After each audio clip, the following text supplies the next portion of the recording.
Welcome to NMD Narratives. NMD stands for Nightmare Disorder, and it is classified as a psychological disorder known commonly as sleep anxiety disorder. This occurs in the deepest part of sleep, known as REM sleep. This narration may seem odd, grim, bizarre, disturbing, or even gory at times. And this is my warning to you that should you choose to listen, you will experience my actual vivid nightmares that occur 2 to possibly 4 times or more every single night. These nightmares may be triggering to some people, especially to those who have experienced these types of situations in reality.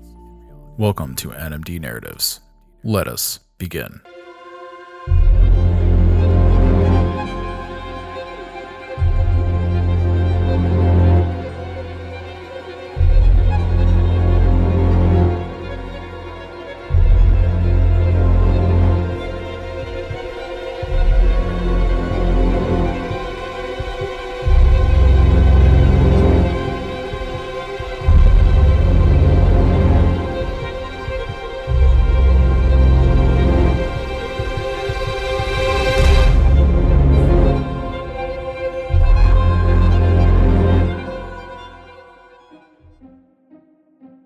In a foreign country, I am running through a marketplace, playing hide and seek, a kill game, where I am the hider.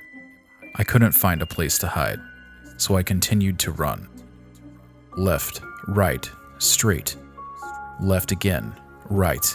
I continued to run down this marketplace, in and out of alleyways. I was becoming fearful that I'd be caught, as the seekers of this hide and seek kill game were unknown. However, I only knew that if I were to be found, I would be held captive and soon killed.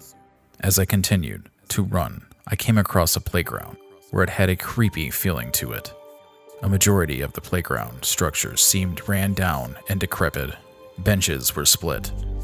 The slide was a dark gray color, with shards of metal sticking from the sides, and burn spots all around it, as if it were hit by some kind of explosion.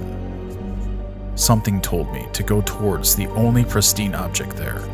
It was a jungle gym-like building. The chrome metal seemed polished, and it was odd that this seemed like the only structure that was untouched. But no matter what I did, my focus and body was gravitating to this object. The more I ran and climbed up, the more obstacles were present. Higher and higher as I climbed, blue and yellow auras in the sky began appearing. Then colors of red bled into the sky, and everything became dark. I reached the top of this structure. It was very mysterious.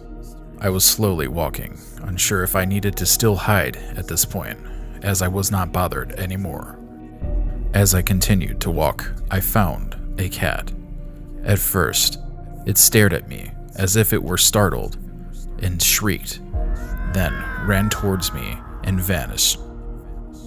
The screaming of the cat was blood-curdling, and I remember physically feeling the hairs on my arms stand. Gasping for air, I slowly caught my breath and began to walk again. There was a man standing there with his back facing me. I shouted and tried to get his attention, but all I could see was his arms moving. I slowly approached this man, and as I got in front of him, I noticed he was holding the cat I just encountered. However, there was a major difference with this encounter, and it really bothered me that they both had the same human face. Oddly, I knew that this person's face was not supposed to look like that. As I continued the conversation, every time the cat moved, the man's face would change to another different face, along with the cat. Suddenly, I began to fall. I woke up in some kind of city. For some reason, I was in a market, and the body I was in was not my normal body, but I could still hear, smell, and feel from this body.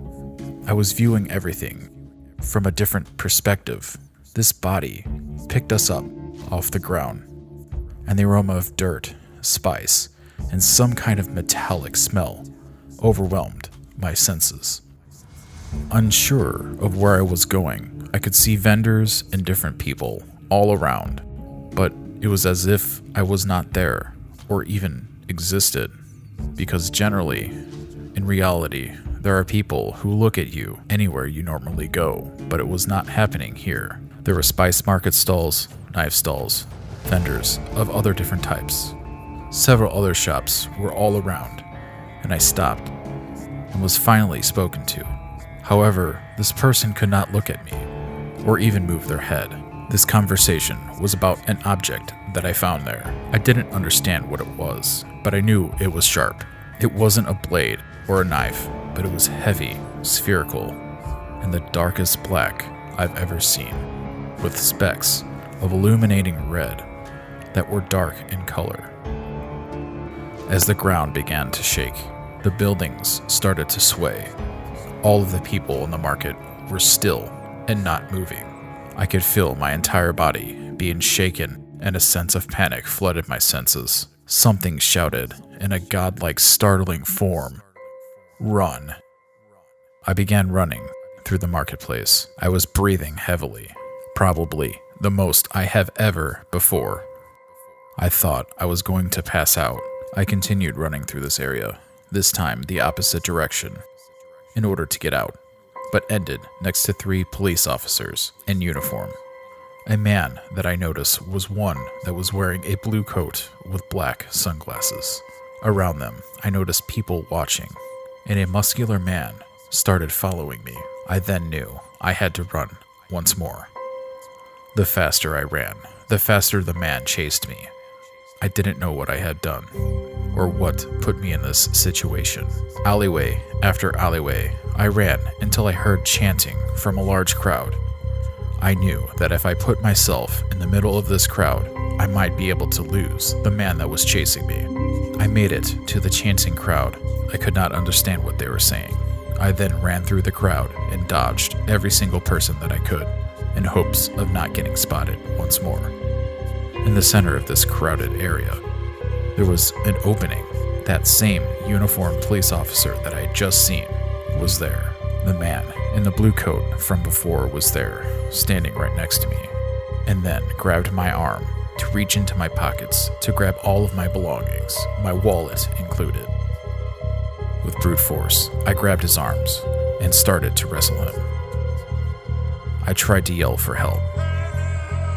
I pointed and looked at both of the 2 officers and began yelling to try to get their attention. The man got a hold of my wallet, but I could feel him not able to take it fully. I continued to wrestle this man one-handed, and the crowd began to come towards me, but they weren't interested in helping me. At least, that was not their intentions. They looked like they were wanting to attack me.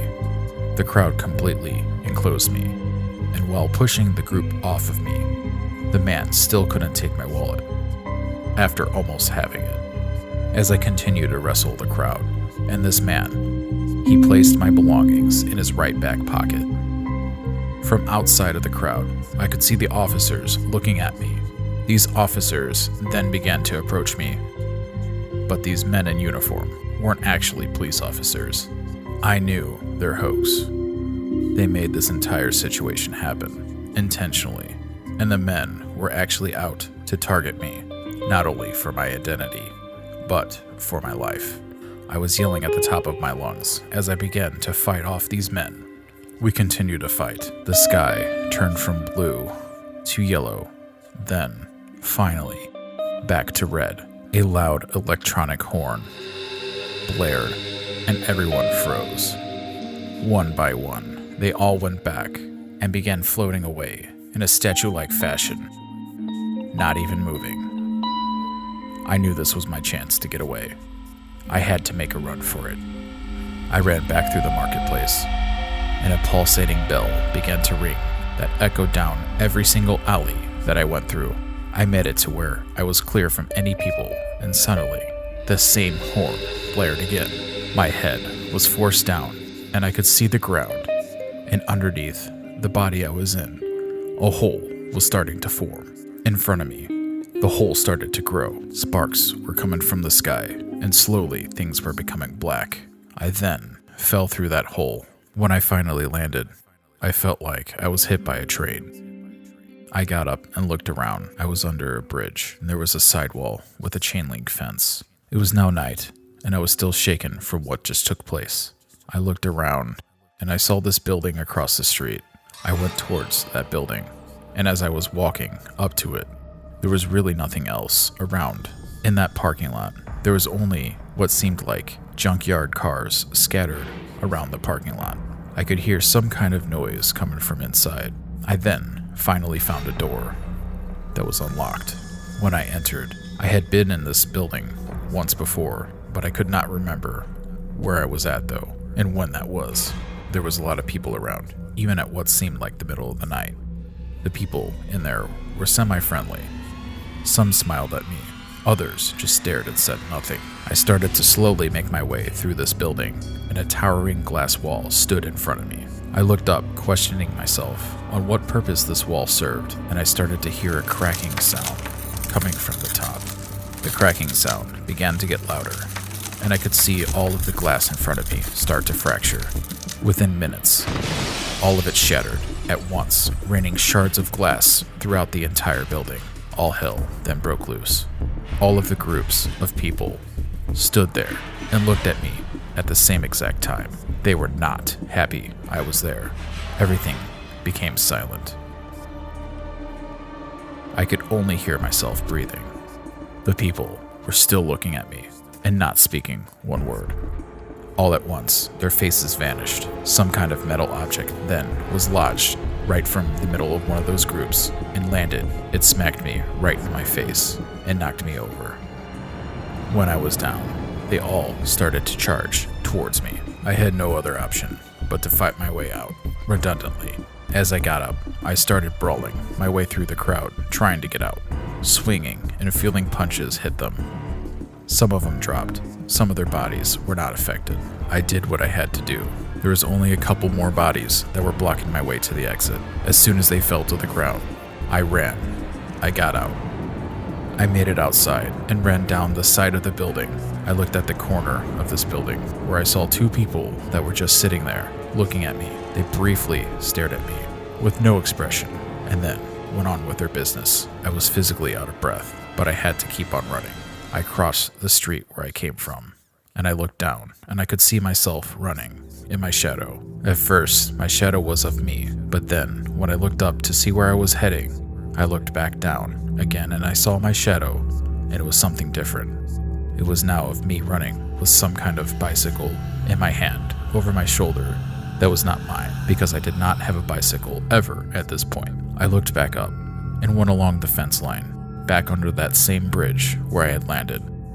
I was winded, still running in fear of being chased. As I made it to the other side of the bridge, my surroundings swiftly turned white. I had finally waken up. As I woke up in reality, I could not physically control my body. I knew I was okay, but everything seemed fake, and I was not used to this. I don't know why this nightmare happened, or even in my mind had conjured any kind of nightmare or situation as this one. I have never had any kind of experience in this kind of situation. It had not been triggered by anything before I even went to sleep. I'm still, to this day, haunted by these nightmares, and they affect me, and I have come to terms with the fact that this nightmare needed to be narrated, and sadly, still affects me. Thank you for joining me for this episode of NMD Narratives. Sleep tight, because I know I won't. Thank you.